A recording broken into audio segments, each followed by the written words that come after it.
Welcome back to the Center for Geospatial Analytics Compelling Research Presentations video series.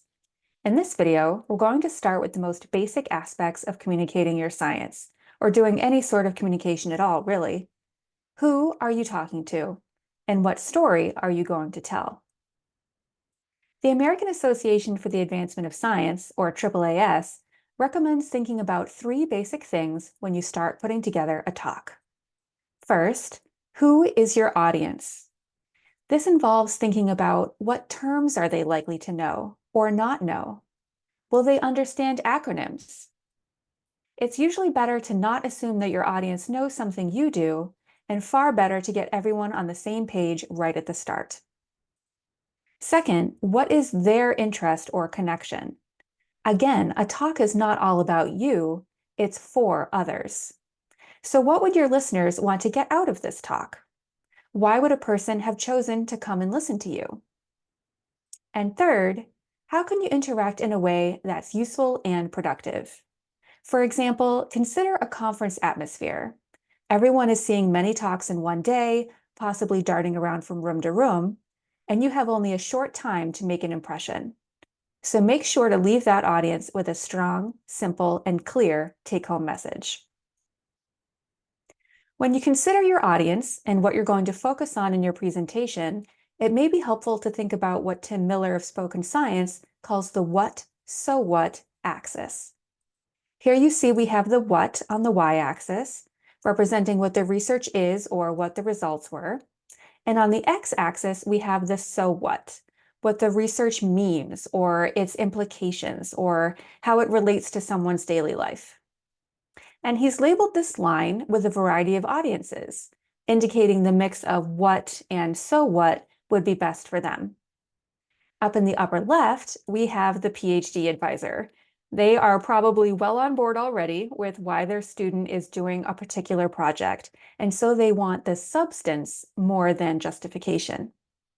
But as you increasingly go down that curve from left to right, funding agencies, college students, politicians, middle school students, and family members are going to increasingly want to be told why your research matters more than what software you used or the structure of your database. So we must always carefully think about where along this spectrum our audience falls. And note that the line never quite touches either axis. There is always going to be a need for some what and some so what every time you communicate your research. But the proportion of each is probably going to vary widely. Keep in mind also that the so what might even change depending on who you're talking to, depending on what they care about most. For example, if you're talking to a funding agency, you might want to emphasize how new your work is, that it's filling some knowledge gap. Or if you were talking with undergrads, you might tell them how your research fits in with your job, or that they too could make a career doing the same kinds of work that you do. Or if you were talking to my mom, you might say that the work you've done makes some process more efficient, or saves time, or you're trying to make people's lives easier or better. In all of these examples, you're talking about the very same research, the very same work, but you're framing it differently, depending on what your particular audience cares about. Now, when it comes to figuring out how much what and how much so what should be in your talk, it may be helpful to think of your talk like a drinking glass, and which type your audience might prefer. Let's start with a wine glass. Here in this image, also created by Tim Miller of Spoken Science, time is represented by the vertical length, and the shape of the glass is divided vertically into three parts, or acts, like in a play, that represent different parts of your work. Through those three acts, the glass goes from broad to narrow to broad again, representing how wide the focus of the presentation is at any particular time. With a wine glass, a presenter would spend about the same amount of time discussing the introductory context of their work in Act 1 and the technical details of their work in Act 2, and just a little bit of time focused on conclusions in Act 3. A martini glass, meanwhile, has a long stem, a proportionally longer Act 2, representing a much more detailed discussion of the technical methods. A presenter would give a little bit of background, a little bit of conclusion at the end, but mostly focus on the finer points of data collection and modeling and results and statistical findings. And finally, the brandy snifter with its very short stem, representing spending very little time on methods and much more time discussing where work fits into the big scheme of things in Acts 1 and 3. A presenter essentially keeps methods at a very high level and spends a lot of time setting up the problem and a lot of time talking about how it was addressed. Typically, we think of the wine glass as representing a talk for a mixed group of people with varying interests. People really interested in the problem and also really interested in your particular solution. The martini glass is for highly specialized professionals in your field, people who want to know a lot about how you did what you did to find what you found. And the brandy snifter represents a very general audience, perhaps even outside of science, who are more interested in the broad issue, some cool pictures, and a lot of so what, rather than the details of your particular study. Now, there's a reason that the drinking glasses all show 3 acts, like a play. That's to help you remember the fact that you are telling your audience a story. We hear this advice to quote unquote tell a story a lot, but what does that really mean? Well, all stories have the same basic structure. That's what makes them a story. They have a beginning, a middle, and an end. They have a main character that we're rooting for, the hero, problems that they face, the obstacles, and they undertake some journey to overcome these obstacles and reach their goal. We learn what that goal is at the start of the story, and we are rooting for that hero as we learn about their journey. You are the hero of your work, and in your presentation, you are going to tell us about the journey you took to answer some scientific question. Now, in literary terms, the parts of the story, the beginning, middle, and the end, have names: plot exposition, rising action and climax, and resolution. This is the narrative arc.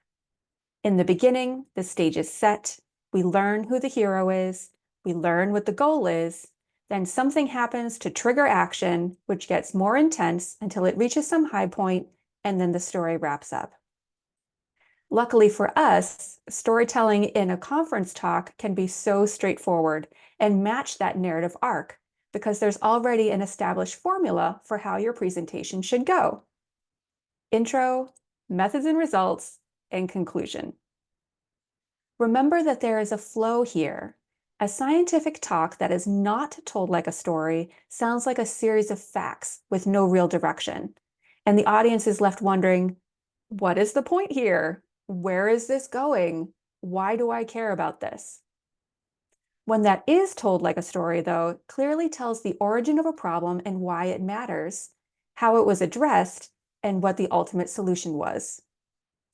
To help you establish that flow, that narrative arc, it can also be really helpful to think of your story in terms of an and, but, therefore structure. Your story can essentially be summarized or even introduced by saying who the hero is and what the goal is, what the problem or obstacle is, that's the but or the however, and how that problem is going to be solved, the therefore or the hero's journey. Take, for example, a story we're probably all familiar with, The Lord of the Rings.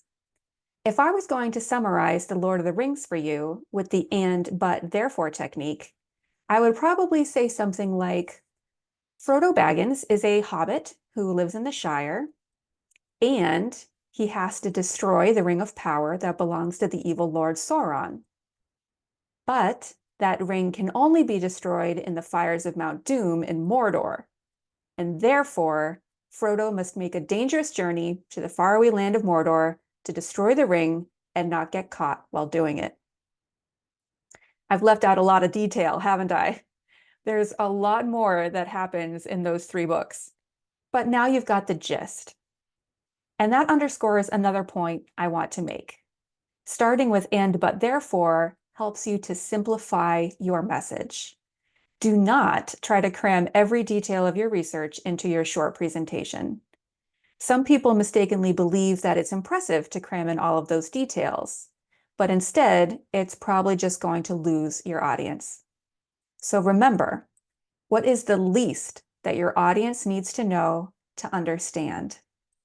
And what is the simplest way to say what you want? Now, the and but therefore structure works for science stories too.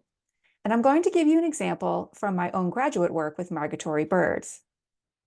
If I was going to tell you about a particular research project that happened, I might say, birds are amazing endurance athletes that fly thousands of miles during migration, and they need to eat highly nutritious foods like berries to fuel those long flights.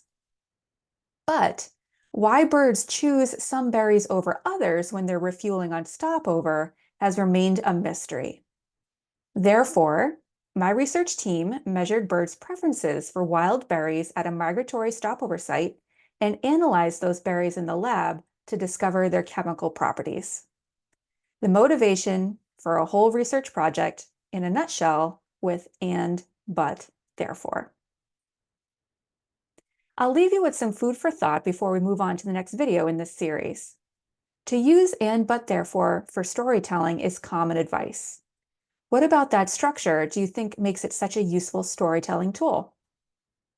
See you in video 3.